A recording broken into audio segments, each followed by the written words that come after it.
Previous time we finished chapter 11. We finished it, and this week we will start a new chapter. Okay, grade 10. Open with me. Here is it. Your literature book, Connection. Page 262. Okay, I'll open PowerPoint and share it with you.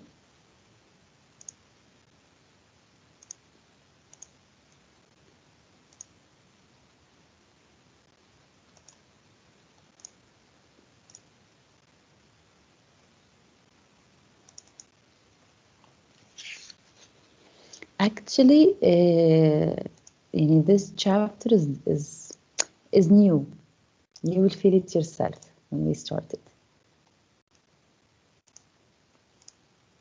Here is it. Can you see the PowerPoint? Yes. Yes. It is omniverb, right? You take it in science, right? Yes. Omnivore's dilemma. What is an omnivorous? The organism that eats both plants and animals. Yes. So you have a herbivore, carnivore, and omnivore, right? Yes. Yes. What is a herbivore? Herbivore That feeds plants. Eats plants. eats plants, and carnivore. Only animals. Yes. And omnivore is eats mixed animal or a human being. An animal or a human being who eats both plants and meat. Okay. We know that before we start any chapter, we take the academic vocabulary. So these are the academic vocabulary. Number one is parenthesis. A parenthesis is a pair of marks that here, this and this, and there in the middle are words that inserts an explanation or an aside or a side note into a grammatically complete sentence. Helga always did homework as soon as she came home from school, and then practiced piano for an hour. This was the main sentence. Helga always did her homework as soon as she came home from school, and then practiced piano for an hour. This is the main sentence, and what is inside the parentheses, except on Mondays when she went to her piano lesson right after school. So it is not very necessary to know, but it is like an extra detail, an addition to the sentence. It is not important for the sentence to be understood. It's extra information. So parenthesis is between two. These, like here, Mount Everest, 8,080 meter is between parentheses because we cannot mention it, and it's not important to know the exact height of a Mount Everest. So Mount Everest is the highest mountain in the world. Here is it. Rubin has the longest hair, okay? And between parentheses, which is not important to know that it's thread. Okay, so we can say Ruben has the longest hair in their class. So which is red is not that important to be said. So they are used to separate of information that isn't essential to the meaning of the rest of the sentence. Understood? Parentheses, you know it now? Yes. Yes. Then we take the point of view. A point of view is the attitude of the author, the perspective of the author, as we said it 100 of times. Point of view is the perspective for the author, okay?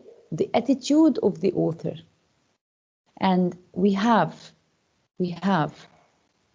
author point of view and narrator's point of view. Narrator point of view, the first point of view, the second point of view, the third person view, limited, omniscient. And they have been created by the author himself, because the author, narrator doesn't exist. Narrator is a fiction too. It's fictional character too.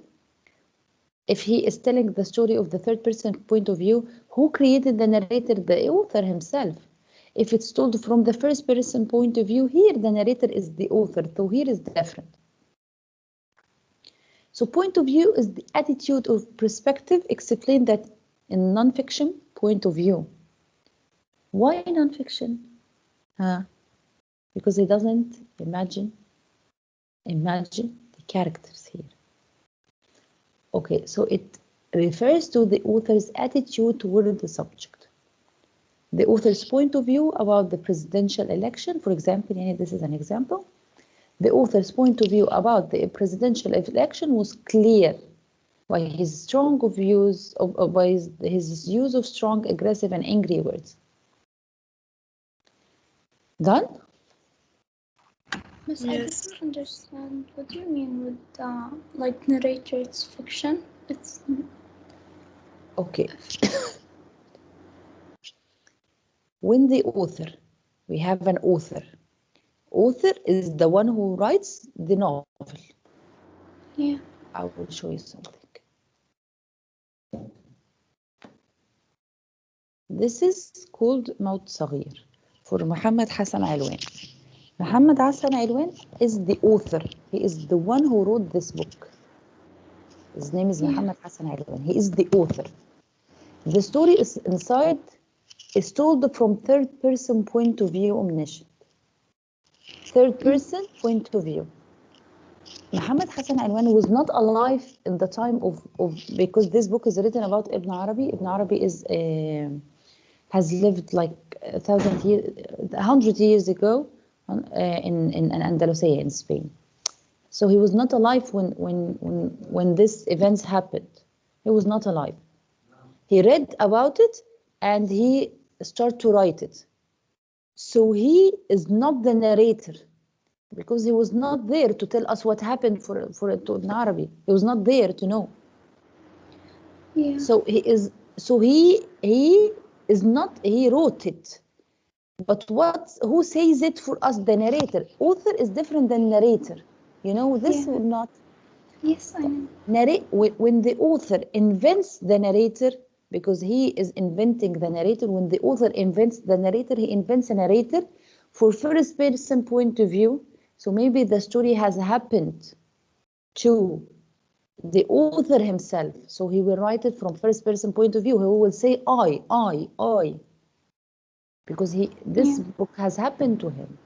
But when it didn't happen to him, he has to go to third person point of view. This is in fiction. What in non-fiction? In non-fiction is when you tell events. You tell events happened, really happened. So what is the author's attitude toward the subject?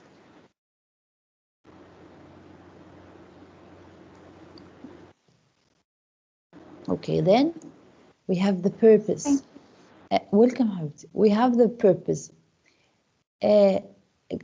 How can I say? There is no no word written for no purpose. Each word in the word is written for a purpose. For example, you see this water? It's written Nisla. Why they write Nisla here? It's only one word, Nisla. Purifies, pure life. Nisla, pure life. 3 words. It is written for us to read it. Nisla, it's the title, the name of the product. Pure life is to show you what is Nisla, to persuade you to go and buy it. So it is written for what? To persuade. 3 words, yes, it's written, it's an advertisement for Nisla, that you have to go and buy it because it gives you pure water for pure life. Advertisement, it is to persuade. So the purpose for this water, for this words, to persuade. Your literature book is written for what? To inform you. Okay? Yeah. So no piece of writing in the word is written for no reason. Here, follow-up sheet. Anything is written for a reason, whether to persuade you, inform you, entertain you, but there is a purpose behind it. The author's purpose was to argue that we must immediately stop using pesticides that kill bees. So the purpose is, why do you write this word? Why do you write this excerpt? Why do you write this novel? You want to persuade others to change their minds of not killing bees, or you want to entertain the reader by a story, an interesting story, or you want to inform them about planet of Mars. Then, so we took the parenthesis, the point of view, the purpose. Now the claim. Claim is what you want to say. What do you want to say? In here, why do you want to write? Purpose, why do you want to write? Why do you want to write? Claim, what do you want to say? What do you want to say? What do you want to tell? In an argument, the position or idea for which the person is arguing. So, like the Declaration of Independence. The Declaration of Independence, this is the document that they have written in it, the Independence Day for the United States of America. It made a claim that the colonists had a right to be free from Great Britain. Claim is what? You want to tell what exactly? Evidence. So when I have a purpose, I have a purpose that I want to tell you that stop using pesticides that kill bees. The claim is that I write it or I say it, like the thesis statement in your writing. And how can I support it? What is my evidence to support it? Proof to support the claim. I want to support my claim so others will be convinced or entertained. So the evidence will be what? How to show that my claim is correct. How to show that my claim is correct.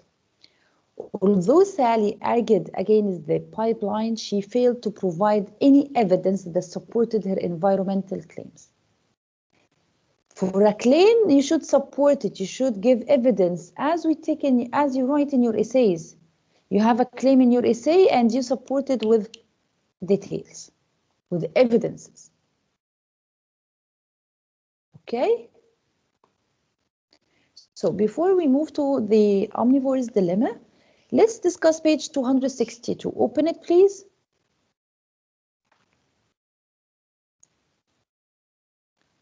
Are you with me? Yeah. Okay. Okay.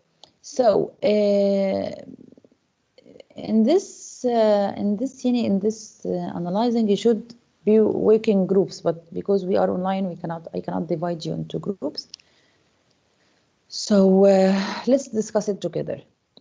Okay, Rama is here. Rama.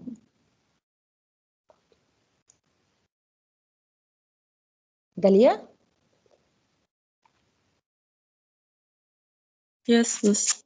Dalia, the first question here, yani read from the beginning, read from analyzing the structure of an argument and continue.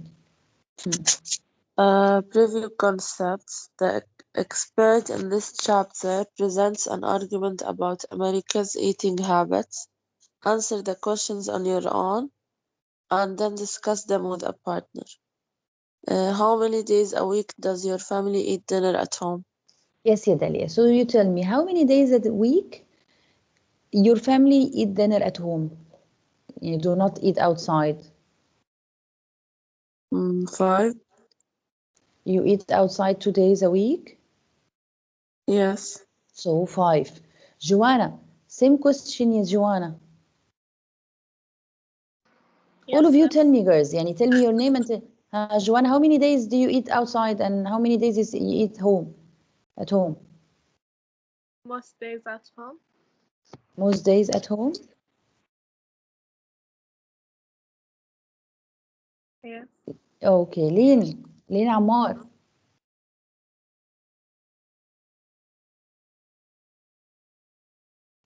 Yes, miss. Yes. How many days do you eat outside, Lean, at the week, in the week? 1. One. Bilqis. Bilqis is not here. Asma. Yes, miss. How many days do you eat outside? Maybe 2. Maybe 2. Okay. Now we come to the most important question, or more important question. If you eat outside, what type of places do you usually go? Bayan? Buthaina? Yes, miss. What kind of places do you go when you go with your family to eat outside? Like to the mall. Yes, to the mall. Yeah, which kind of restaurants? What is your favorite, for example? McDonald's. McDonald's. Okay. Dana Wael.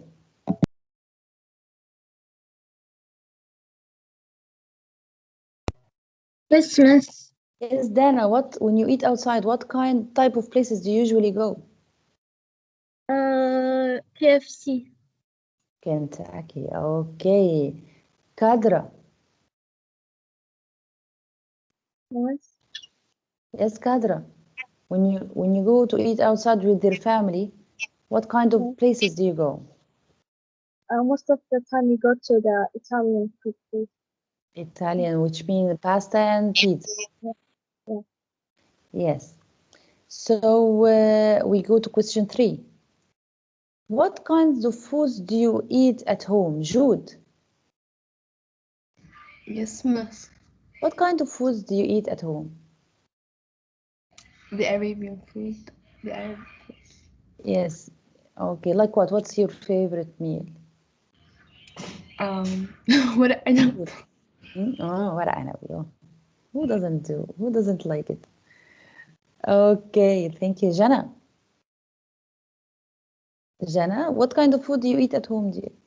Arabic food. Arabian, yes, Arabian too. Okay. Layan Fadl. Layan, Yes, where have you been? in Turkey. But you didn't send me. Because things happened too quickly, like I never got the chance to contact anyone. You didn't have internet there? Yes, we barely, like I just adjusted and I don't know when I'm gonna be back, but inshallah soon. Okay. Okay. But you should have sent there. I wanted to, but my mom informed the administration and after that I never got internet. So like proper internet to inform anyone. Okay. So Layan, what kind of food do you like or eat at home? Cornflakes. Cornflakes. Okay. Thank you. So Layan Maghrabi, the last question, read it, Layan. Would you describe your eating habits as healthy? If yes, what evidence could you offer to support your claim? Answer? I think yes and no, because since we mostly eat Arab dishes at home, I think it consists of many fats, but at the same time it has many proteins. So yes. Okay. Sarah, same question? Yes. I can say yes and no, like two as well. Yes, it's because I have the 3 meals, the breakfast, the lunch, and I don't skip any meals. But at the same time, in the dinner, I try to manage it so that I stay healthy. So basically, girls, do you think that Arabian food or Arabian cuisine healthy?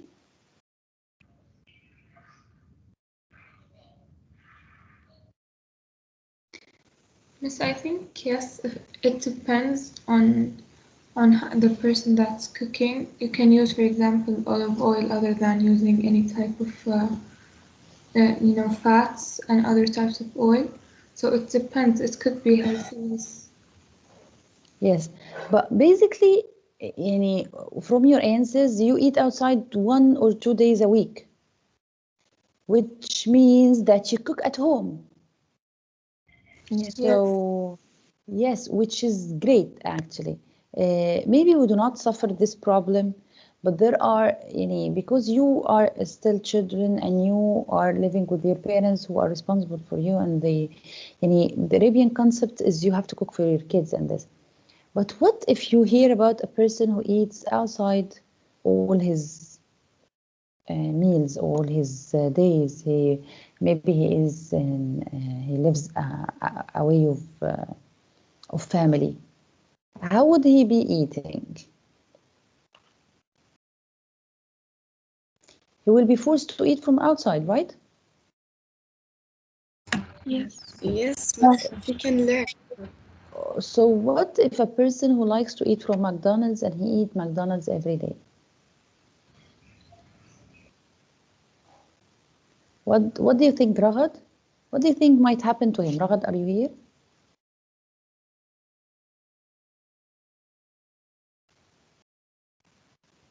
Rima? Yes, miss. Yes, Rima. My question, what if a person eats McDonald's every day? What would happen to him? What do you think would happen to him? I mean, it's not really healthy, so I don't think that would be the proper thing to do. Yes. So, what a person who likes to eat or fried food, like It's KFC, also not really healthy. yes, not healthy. Okay, thank you, Rima. Nouri Youssef, continue reading, miss. Noor, after question 4. Making connections. Oh, down. Mhm. The choices people make about food are personal, but they are influenced by everything from biology to industry. Think about how your family balance the need to eat healthy foods with a desire to taste flavors that aren't so healthy. As you read the chapter passage, connect your own experience with the author claims.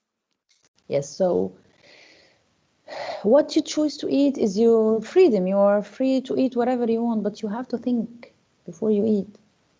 Okay, because we will see. Let's not burn the events. He asked you these questions to prepare or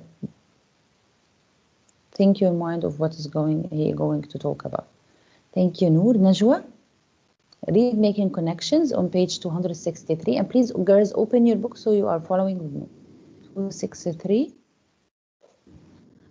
Americans put almost as much fossil fuel into our refrigerators as our cars. We are consuming about 400 gallons of oil a year per citizen. About 17% of our nation's energy use for agriculture, a close second to our vehicular use. Tractor, combines, harvesters, irrigation, sprayers, tillers, balers, and other equipments all use petroleum. Even bigger guzzlers on the farm are not the machines, but so-called inputs. Synthetic fertilizers, pesticides, and herbicides use oil and natural gas as their starting material. And in their manufacturing, more than a quarter of all farming energy goes into synthetic fertilizers. Okay, by Stephen L. Hope in Animal, Vegetable, Mineral. I want you to reread it, please, all of you, because I'll choose another one to answer. What is the author claiming in this short excerpt? And paraphrase it. It means to write it in your own words. What does he want to say? Give me the claim. I will choose to answer, okay? If you want to answer, raise your hand, please.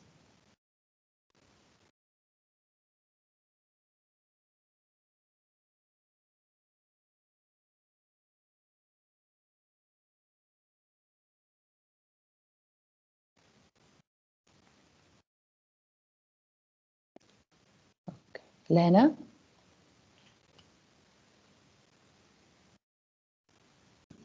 Yes, miss.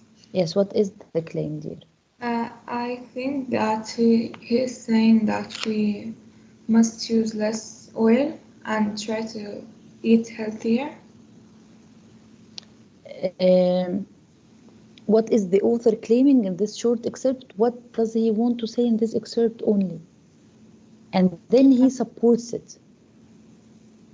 Claim basically is written here in this because this is a body, so you will find it at the beginning. Yeah, he talked about oil, that we're consuming about 400 calories Excellent. of oil. Yes, excellent, Yelana. We are consuming about 400 gallons of oil a year per citizen. Okay, so this is the claim. This is what he wants to say. Okay, and then the about 70% of our nation's energy use is okay. Okay, then question number 2, underline evidence. So those, please, if you want to answer, raise your hand. Evidence to support this claim. Yani the claim is we used 400 gallons. What are your evidences?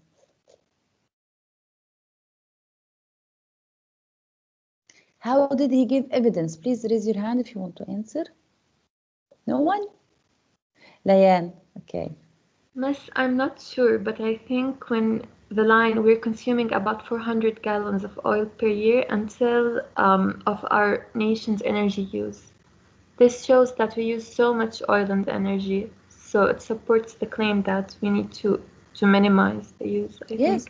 Yes, and this is one. What is another one? Yes, Fatima? Yes, when they mention 17% of our nation energy use. Yes, okay. Najwa? Thank you, Fatima. Teacher, isn't the whole body supporting the same idea? The whole body supports it. So everything he says after the claim supports the claim. So when he says that for agriculture, a close second to our vehicular use, tractors and blah blah, and other equipment that all use all petroleum, synthetic fertilizers, pesticides, all of this support what he wants to say, that we use 400 gallons of oil a year. Okay, so this is how we support the claim, girls. Done? Yes. Yes. Yes. Okay. Then, girls, here I will go back to our PowerPoint. Here again, can you see it? Yes. We check the parentheses, we check the point of view, purpose, why I write it, why author writes it, claim, what does he want to say exactly, how he is supported by evidence. Then the omnivore's dilemma. Omnivore's dilemma, it has a natural history of 4 meals. It is written by Michael Pollan, okay, author of The Botany of Desire. He has written before The Botany of Desire. The Omnivore's Dilemma, the natural history of 4 meals. It's non-fiction.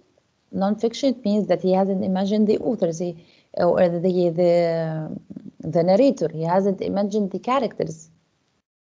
Like your science book. No characters. Written by American author Michael Pollan. It was published in 2006. And in this book, Pollan asked the seemingly straightforward question of what we should have for dinner. This question have been raised since we have been born. So your mom will ask you, what do you want for dinner? Right or not? Yes. And then you reply what? What is the major reply for what do you want for dinner? Seafood. Huh? Seafood? This is your major reply? Maybe. What else? What is the most common reply in the whole world? When moms, yes, anything. When moms ask, what do you have? What do you want for lunch? What do you want for dinner? Anything. So she, what? Huh? You helped her a lot. Okay.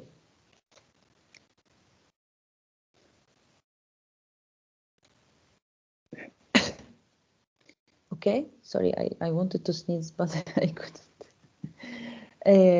Michael Pollan, Omnivorous Dilemma. Okay. Noor Bilal, read it, please. Yes, miss. The PowerPoint, right? Yes, dear. Yes. The Omnivore's Dilemma is a groundbreaking book in which one of America's most fascinating, original, and elegant writers turned his own omnivorous mind to the seemingly straightforward question of what we should have for dinner. The question has confronted us since man discovered fire. But according to Michael Pollan, the best-selling author of the Botany of Desire, how we answer it today, the dawn of the 21st century may well determine our very survival as a species. Should we eat a fast food hamburger, something organic, or perhaps something we hunt, gather, or grow ourselves? Yes, this question has been asked since man discovered fire. But actually now the question got more complicated. Should we eat a fast food hamburger or we should eat a healthy meal? The search for a perfect meal in a fast food world. The search of a perfect meal. So when you decide to go outside, McDonald's, Kentucky, pizza, pasta. So this is what you have decided, this is what you've chosen to eat. So this is a fast food word. So you go by your drive-through, by your car, you order a sandwich, you eat it. That's it. Sandwich, how it was this sandwich made? Which ingredients? You don't care. You just eat because the taste is delicious, really, really delicious. Okay. So Michael Pollan, here is Michael Pollan. We have to meet him. He was born in 1955 and grew up in Long Island, New York. He has spent his career studying and sharing information about food, gardening, diet, nutrition, culture. Besides, he starts to write books and articles on the topic. He has many videos, many records.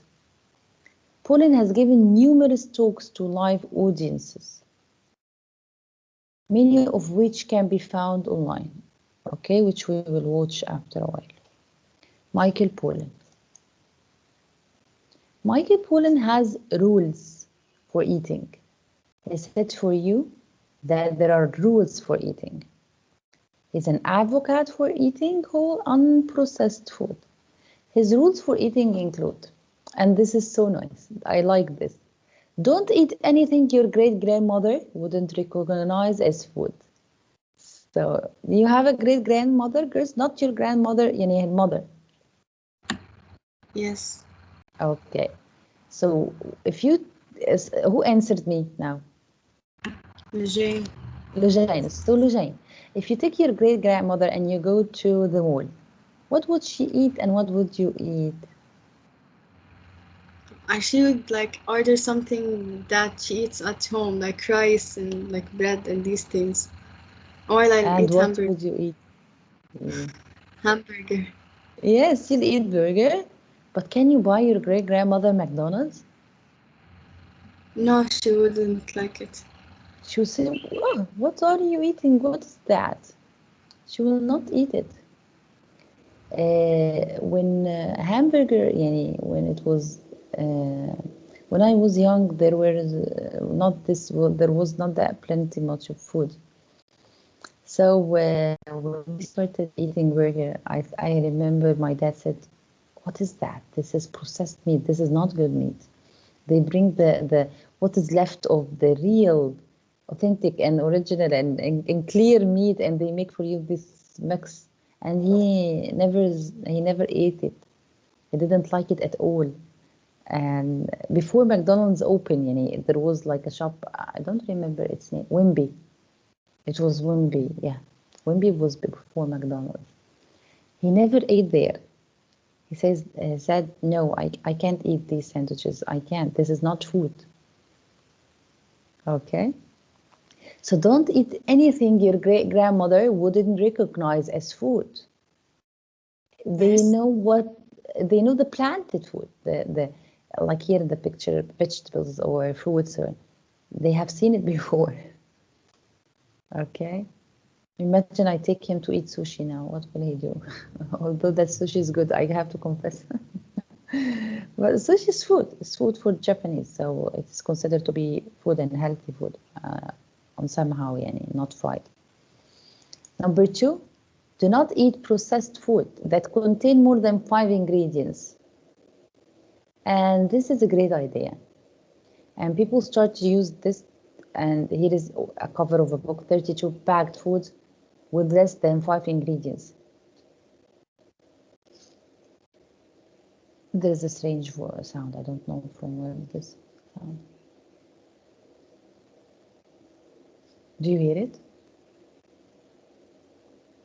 Do you hear this sound? No, miss. You don't hear it? I feel like someone in the house. No, alhamdulillah, it has stopped. Okay.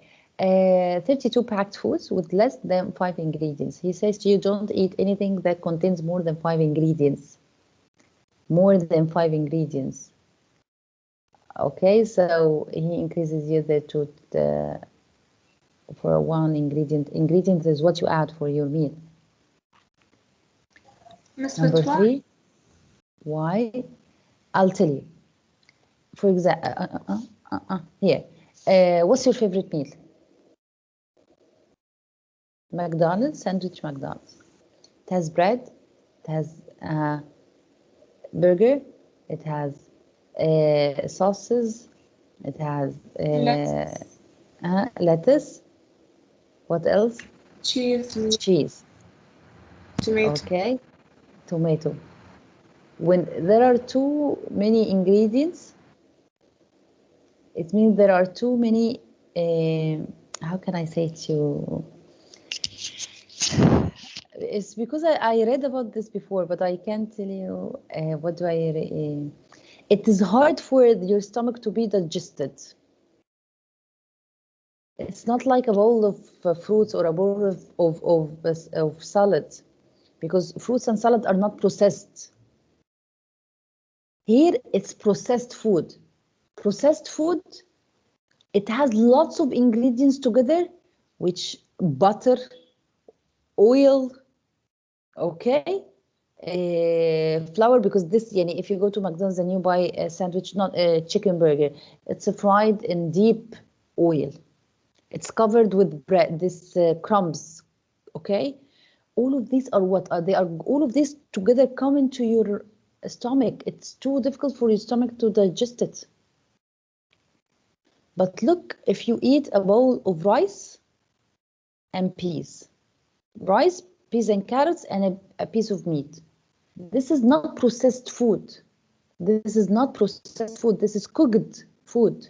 Processed is when they are together to give you one product, one, mixed together. So it has lots of fats, lots of not good fat, bad fat. This is processed food. You know what is processed food? Are you with me, grade 10? Where did you go? Yes, miss. We're here. Wait a minute, I will show you something.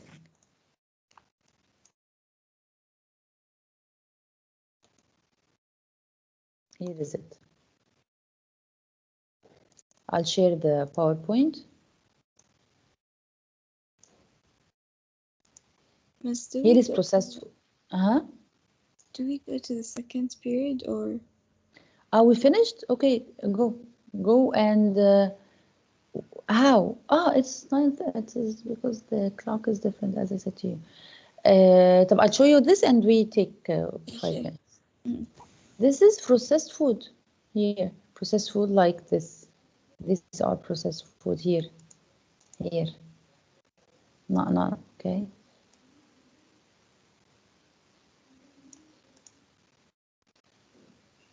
Here. Processed food. This is processed food. This processed food. Okay, that you do not take it and you just cook it. Here, all of these.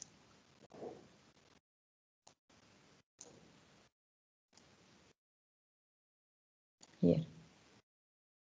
Okay. Yes, please. And by the way, processed doesn't mean unhealthy. It could be healthy, like a bowl of smoothie, a yogurt with the chia seeds, with blueberry, with honey, and this butter, not this nuts butter, whether cashew butter or peanut. I'm trying to remember peanut butter. This is not processed food. That what contains more than 5 ingredients should not be. It doesn't have to be unhealthy. It could be healthy. Okay, we will discuss after the break. So now you come. You take your 5 minutes break and you come at 9:40. Okay, 5 minutes break and come. Don't be late. Wash your face. Okay. Welcome. Bye, Miss. Bye. Don't be late.